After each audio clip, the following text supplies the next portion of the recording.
Fala pessoal, tranquilo?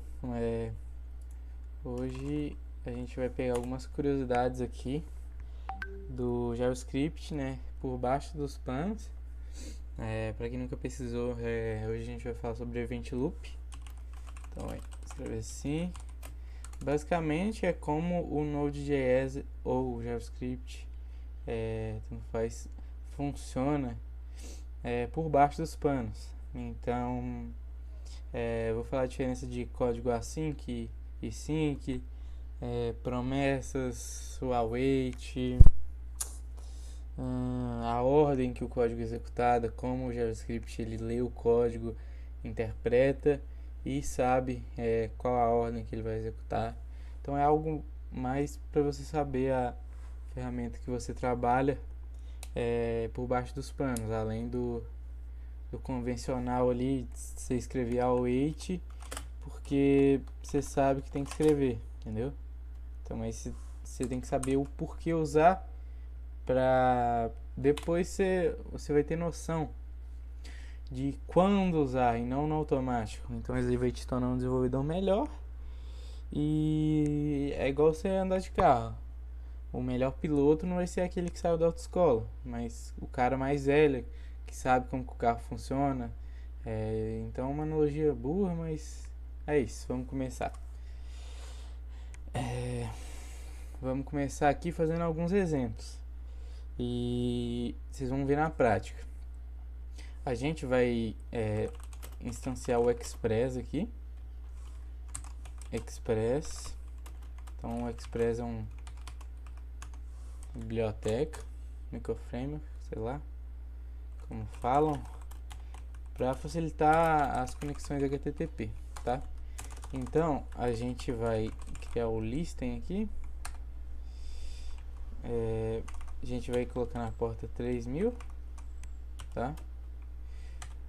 A gente vai criar essa função de callback e quando iniciar vai rodar um log aplicação rodando. Rodar um npm run dev. Tá. Então, como pode ver, está rodando.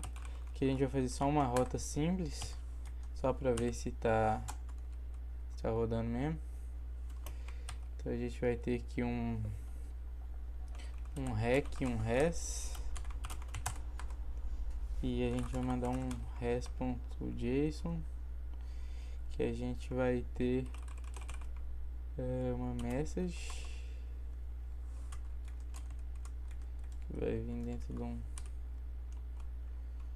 de um objeto. Olá mundo. Tá. Então, como pode ver, já está funcionando a nossa API, tá? Então agora a gente vai realmente entender o que está funcionando. Só para ver se o servidor está funcionando mesmo. Esse aqui já pode tirar. A gente vai transformar isso daqui numa função anônima assíncrona, tá? Assíncrona basicamente é quando eu faço algo aqui.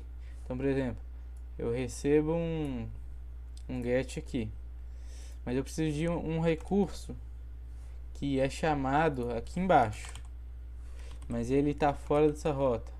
Então o meu código assíncrono ele não bloqueia aqui. Então a agente assíncrona ele sempre vai esperar a resposta que é uma promessa. Então se é uma promessa é algo que vai acontecer, então ele meio que bloqueia o código aqui, né? A palavra certa, né? Bloquear é tipo, ele pausa o código e executa o resto que o interpretador já interpretou para executar. Basicamente isso. A gente vai ver na prática. A gente vai ter aqui então um código que vai chamar result, que a gente vai consumir uma API. Então vai ser repositórios. A gente vai chamar o await, porque aqui esse await é importante. Porque o que acontece? Vocês vão ver. Vamos fazer primeiro sem await.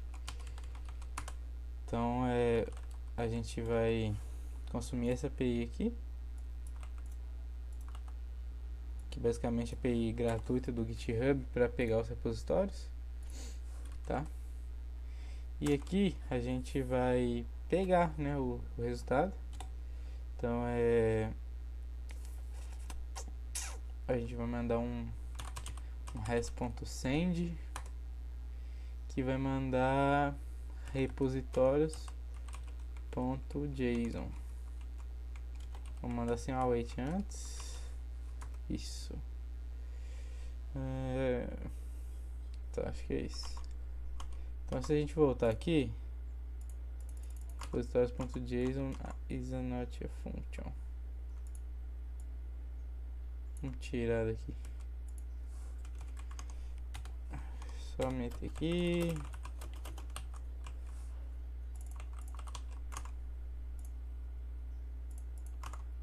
Repos, o que tá dando erro? .json.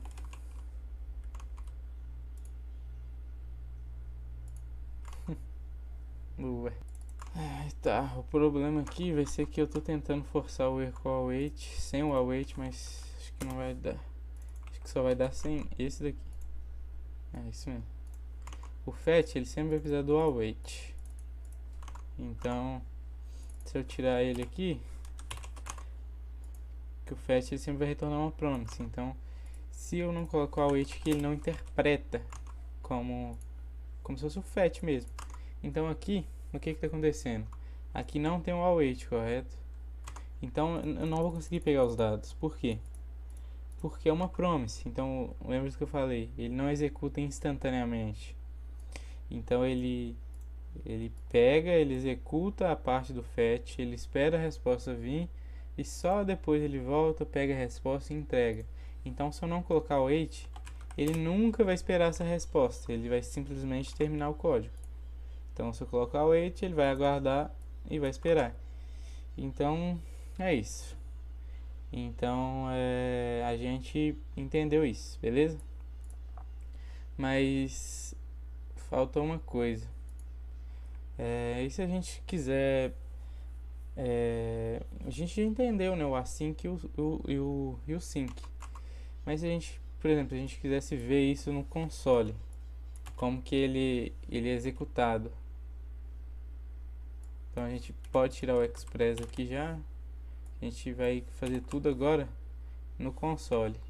Então se eu tiver um console log repos aqui agora, ó, ele vai me dar, ó, todos os meus repositórios aqui. Mas isso daqui vai ser um código async. Ele vai retornar uma promise. Aqui dá pra gente englobar numa função. Isso aqui é porque está numa variável solta, então não tem o async. Mas pra gente usar o async, a gente, sei lá, teria que fazer const fetch repositories, vai receber uma arrow function. A gente vai mover isso daqui pra cá. A gente coloca isso aqui async. E aqui a gente vai chamar fetch repositories, beleza? Então, deu a mesma coisa, tá? Aqui é só para demonstrar que quando está dentro de uma função, que sempre vai estar dentro, quase sempre, a gente tem que usar o async. Então, não compensa eu mostrar o exemplo só mostrando o await, tá? Então, a gente está invocando a função e aqui tem um log. Mas, você está reparando que aqui a gente só tem o código assíncrono. Mas, se eu colocar um console.log, oi, eu sou sync, vocês viram que aqui ele vai sumir por causa que a API é muito grande. E dá para eu fazer só um ponto filter aqui, que eu vou pegar o n.name, tá, n.name, Então acho que eu vou ter que tirar daqui. Const filtros. Aí a gente vai receber o repos.filter. Aqui eu recebo n n.name. Aqui eu recebo filtros.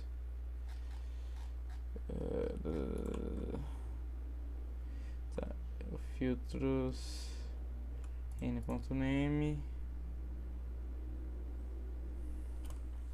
for igual a API. Pela API CEP.js.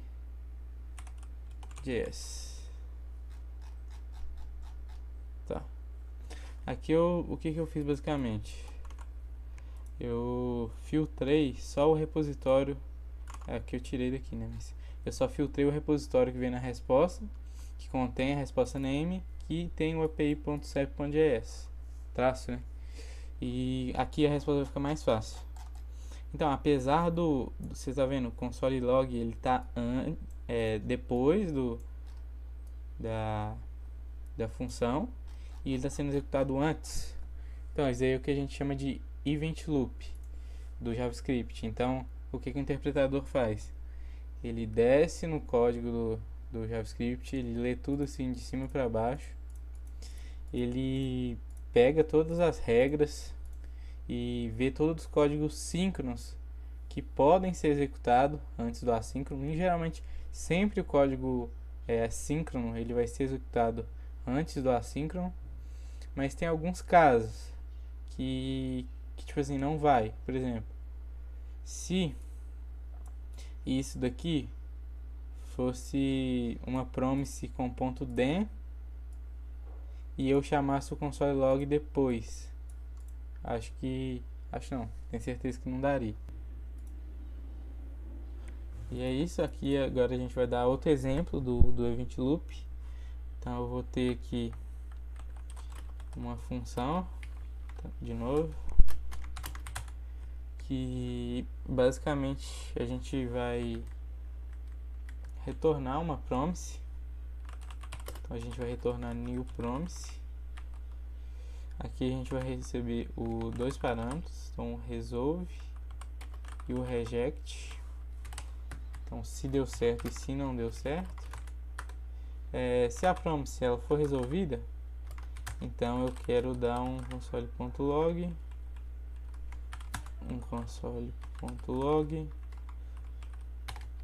promise resolvida. Se não,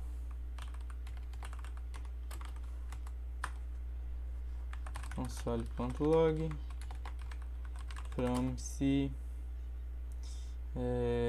errada, sei lá. E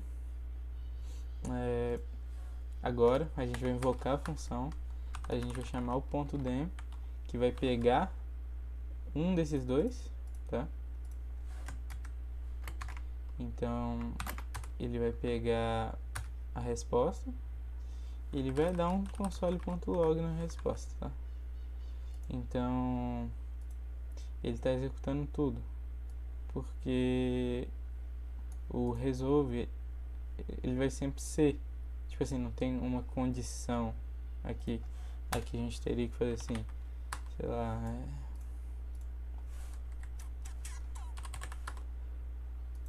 aqui a gente teria que fazer assim, se name for igual a Fernando, aqui a gente coloca,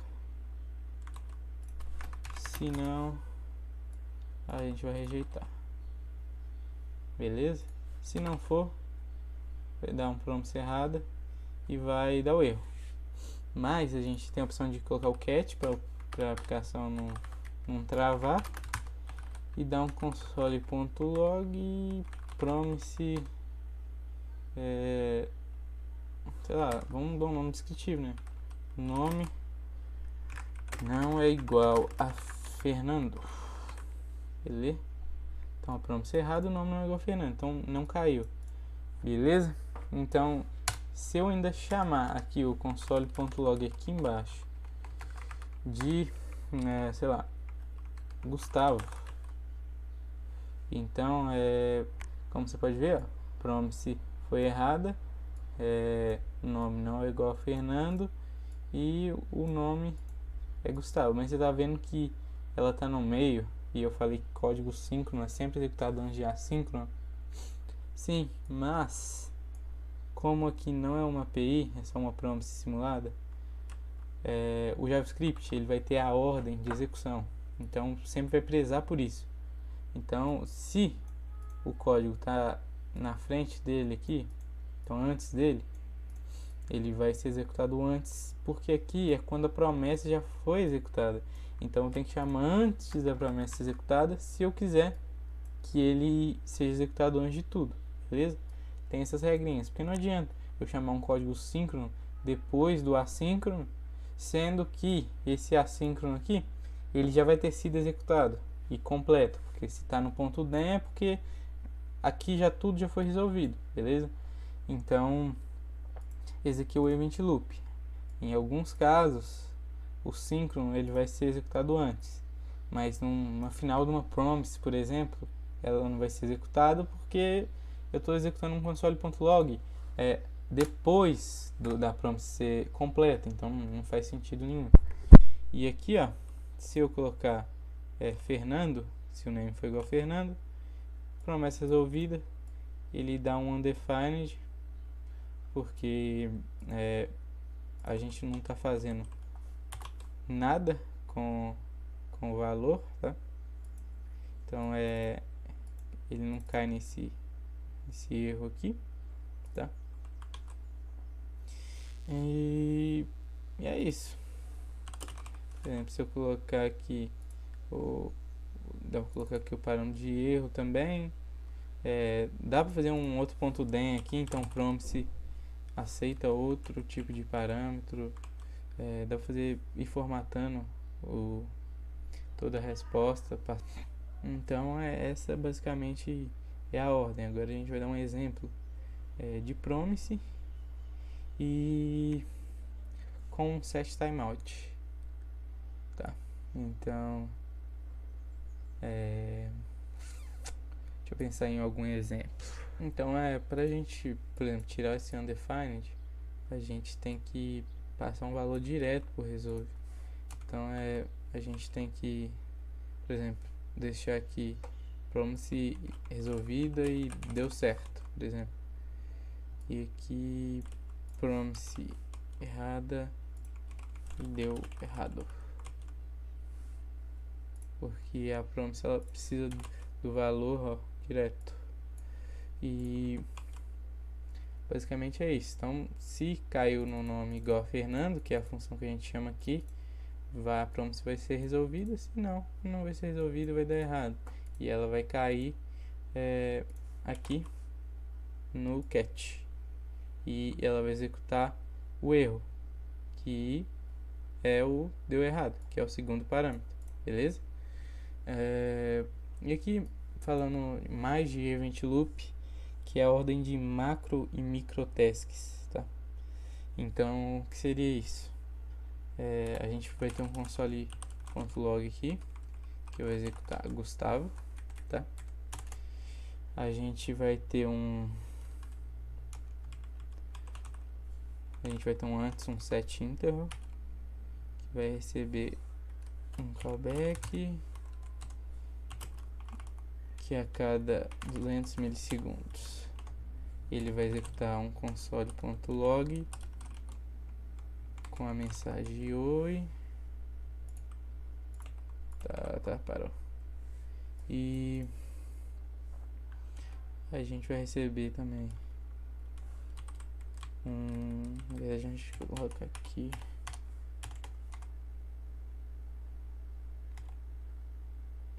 sei lá, cada um segundo. E aqui a gente vai colocar um set timeout de 500 milissegundos. Vai receber um console.log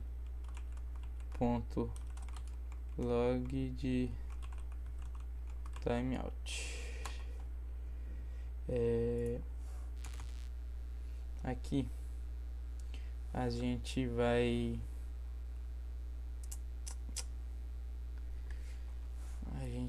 retornar uma promise, mas eu não quero escrever esse código de novo não.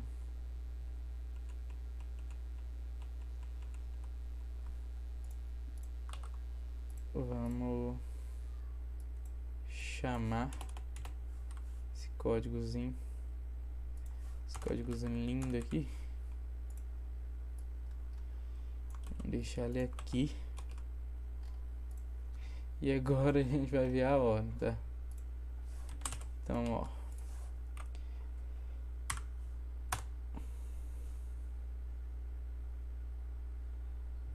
vamos ver a ordem.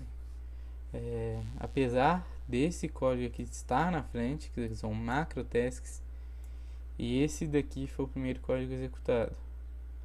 Por quê? Porque além dele ser síncrono, ele vai ser executado antes. Aqui ele tem um timeout, então só depois de 500 milissegundos, e aqui a cada 1 milissegundo. Então o tempo ajuda nessa questão da ordem de ser executada.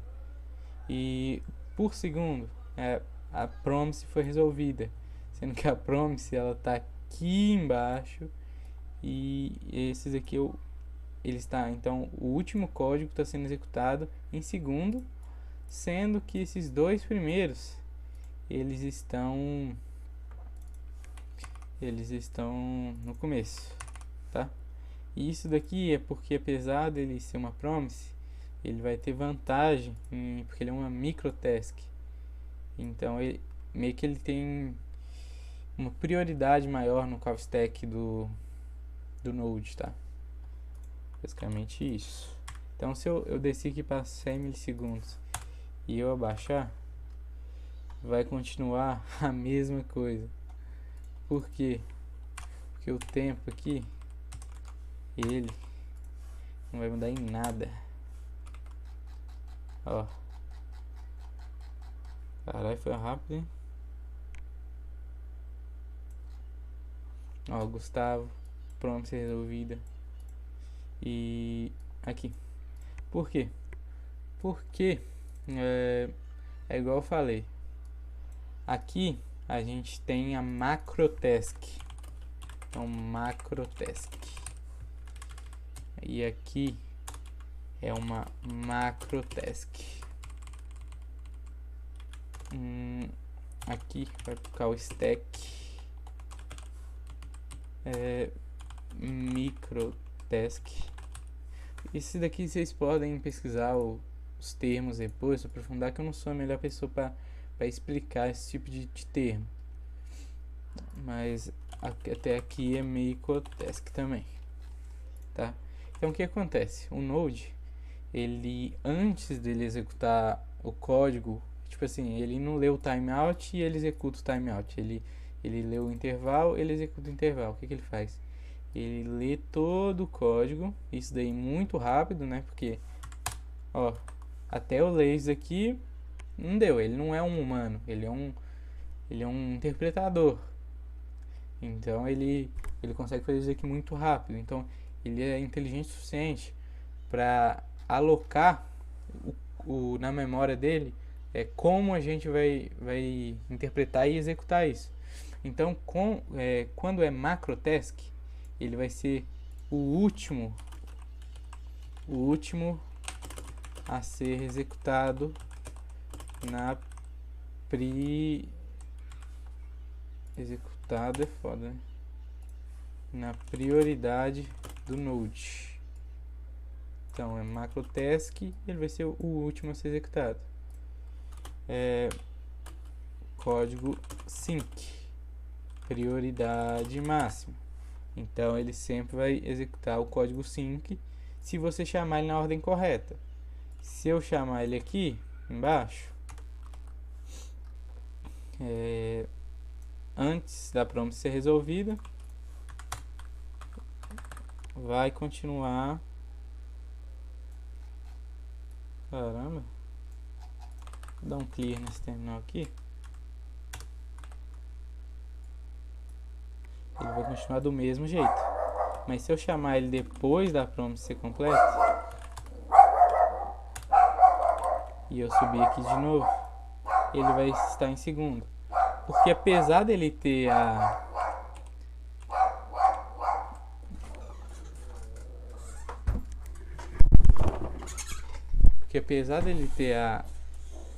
preferência de ser executado antes, não tem como o Node ele ignorar a análise léxica dele, de ler o código de cima para baixo e executar algo que está depois de uma prompt ser completa. Isso daqui não faz sentido. Então, apesar do código sync ele ter a preferência, ele vai ser executado depois, se eu for chamar ele depois. Então, ordem de escrita ganha de prioridade do Node em Event Loop, beleza?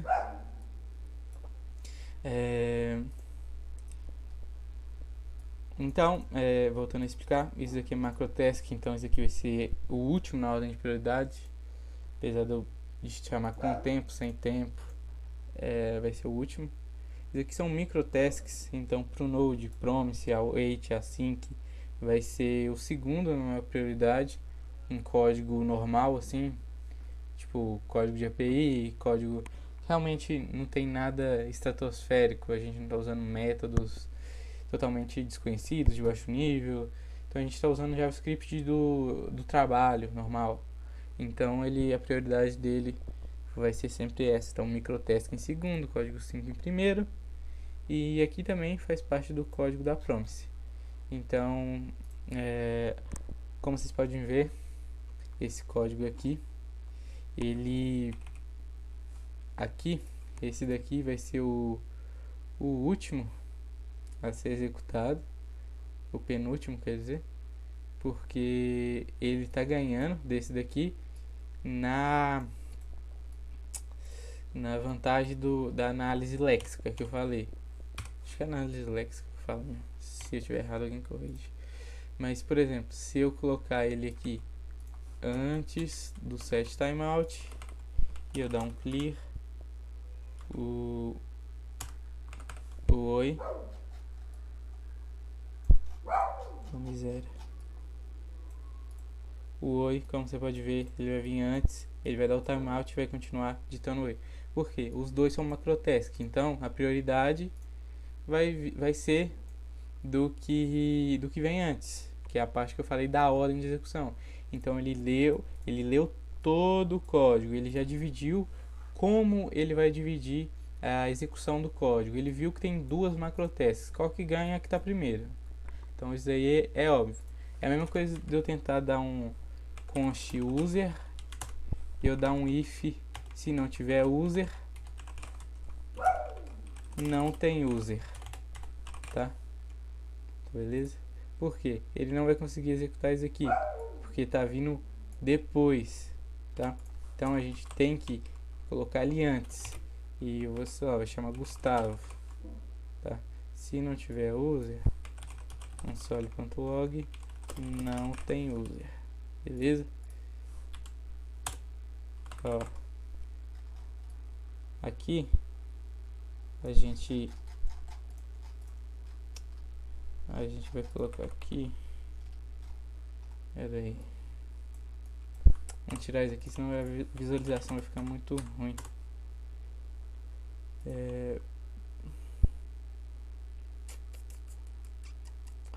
Ele não está executando porque não tem user, tá? Se eu colocar false, ele vai executar não tem user. Se eu colocar ele aqui embaixo, ele vai dar erro. Por quê? Porque ele está depois da inicialização, tá? Então não tem como eu chamar uma propriedade aqui, apesar de estar referenciando a variável daqui, ele está lendo de cima para baixo. E então eu tenho que chamar antes, senão ele nunca vai conseguir encontrar o meu código, entendeu? Então isso aqui é uma aula de mais baixo nível, assim. Não se engane, tipo, isso aqui não é nada demais. Eu realmente aprofundei nisso há pouco tempo, então apesar de estar dando essa aula, eu estou dando essa aula para aprender, porque eu também não sou especialista nisso, eu estou dando essa aula para aprender, para melhorar, porque nessa área de programação, até na era da IA, eu vejo que a gente deixa muito para trás essa parte do baixo nível. Não que isso seja baixo nível, mas é algo que a gente está fugindo do crude de sempre, é, do normal, sabe? Realmente parar, pensar e analisar quando que isso daqui vai ser útil pra gente, saber essas coisas. Então, sabendo isso aqui, você já tem uma noção muito mais do que você vai realmente. É, você vai saber mais o que você está digitando. Então, às vezes, ocorre essas bobeiras de você depois você validar primeiro, depois você colocar variável. Então, escreva código à toa. Eu aprendi isso aí num vídeo do Fábio Akita. Eu fui treinando assim, essa parte de código à toa para aprender como que a execução funciona. E é muito legal. Aconselho praticar. E é isso. Fica com o vídeo, espero que gostem. E se tiver alguma sugestão, alguma coisa, é só mandar. Valeu!